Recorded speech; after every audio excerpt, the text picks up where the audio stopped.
दोस्तों नमस्कार, स्वागत है आपका आपके अपने चैनल शिक्षा नीति में। दोस्तों, बिहार तकनीकी सेवा आयोग बीटीएससी जेई का जो रिजल्ट आने वाला है, इसको लेकर दो नोटिस आया है। एक नोटिस में अगर बात करें तो काउंसलिंग को बताई गई है, और दूसरे नोटिस में कुछ जो कैटेगरी वाइज या फिर आप कास्ट सर्टिफिकेट के बारे में बात करें, करेक्शन के, उसके बारे में बताया गया है।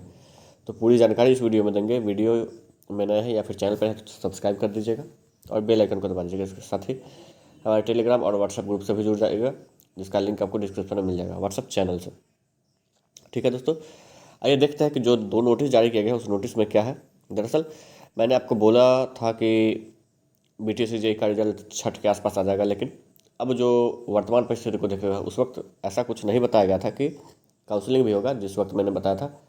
और ये बता दिया गया था कि बहुत जल्द आप लोग का रिजल्ट आ जाएगा, होपफुली आप रखिए कि 15 से 20 दिन में आ जाएगा। तो उसी आधार पर मैंने बता दिया था कि काउंसलिंग का तो ये आइडिया था नहीं, तो उसी आधार पर मैंने बता दिया कि छठ के आसपास आएगा। लेकिन उसके बाद भी अगर बात करें तो ये भी कोई बड़ी बात नहीं है। ये जो हो रही है, अगर ये कुछ करेक्शन है या फिर सही करने वाली बात, तो ताती तत्वा का तो पहले भी बात चल रहा था दोस्त, जो भी कमेंट सेक्शन भी आ रहा था कि क्या इसका एडिटिंग होगा या फिर नहीं। और साथ ही जो जजमेंट के आधार अभी ये जो आया है मैटर, तो जजमेंट को जब ठीक से रीड किया गया उसके अकॉर्डिंग ही बताया गया है कि इन लोगों का काउंसलिंग हो रहा है।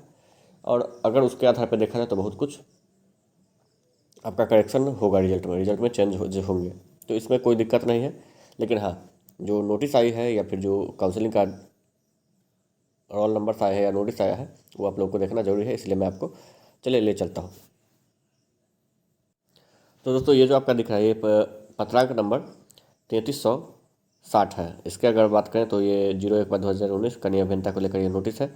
Civil appeal number 18/802/2017 doctor Bhimrao Ambedkar विचार मंच Bihar versus the state of Bihar, उसका ये जजमेंट आया है। उस जजमेंट के अकॉर्डिंग अगर बात करें तो 12/8/2024 को बिहार गजट में प्रकाशित परिपत्र के अनुसार तांती तत्वा जाति को अत्यंत पिछड़े वर्ग की सूची में के क्रमांक 33 पर पुनर्स्थापित किया गया है। तो तांती तत्वा को जो है ईबीसी का कोटा का अब रिजर्वेशन मिलेगा। इसके अलावा अगर बात करें तो विज्ञापन संख्या 01/2019 में अब कुछ और जो है वो देख लीजिए।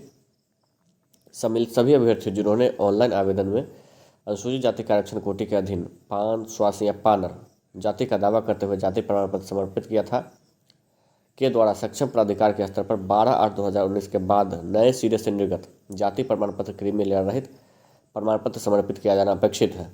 तो इन लोगों का एनसीएल जमा करना जरूरी है 12/8/2024 के बाद का।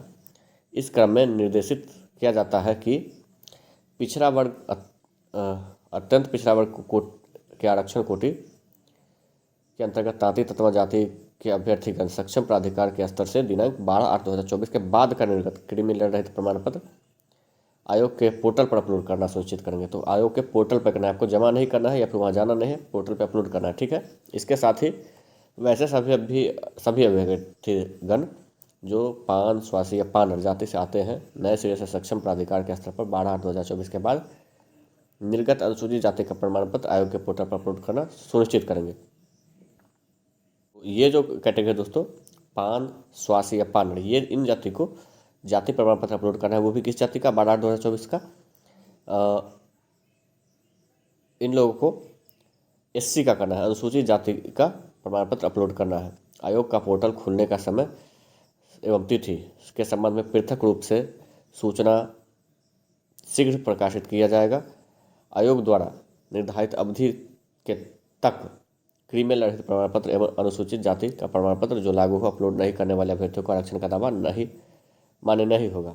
ऑनलाइन पोर्टल के अतिरिक्त किसी अन्य माध्यम से ईमेल, रजिस्टर्ड पोस्ट या कुरियर आयोग के कार्यालय में जमा पर विचार नहीं किया जाएगा। तो ये आपको करना है कि डॉक्यूमेंट अपलोड करना है। 3 जाति को पान, स्वासी, पानर, इनको करना है क्या? एससी का। और अगर बात करें तांती तत्वा को तो इनको करना है ईबीसी का अपना सर्टिफिकेट, एनसीएल या फिर जाति प्रमाण पत्र अपलोड करना है। इसके लिए डेट आपको अलग से दिया जाएगा, अभी नहीं दिया जा रहा है। तो ये पूरी जानकारी थी। ये बीटीएससी के कार्यशैली की आपको पता चल गई, क्योंकि आगे अब क्या होने वाला है वो भी आप समझ सकते हैं कि इसमें थोड़ा लेट लगेगा, लेकिन ये चीज़ें होनी ज़रूरी भी थी और ये होती ही। इससे पहले अगर बहाली क्लियर हो जाता तो नहीं होता, लेकिन अब होगी ही। तो ये सब आप लोगों को जानना है। धन्यवाद।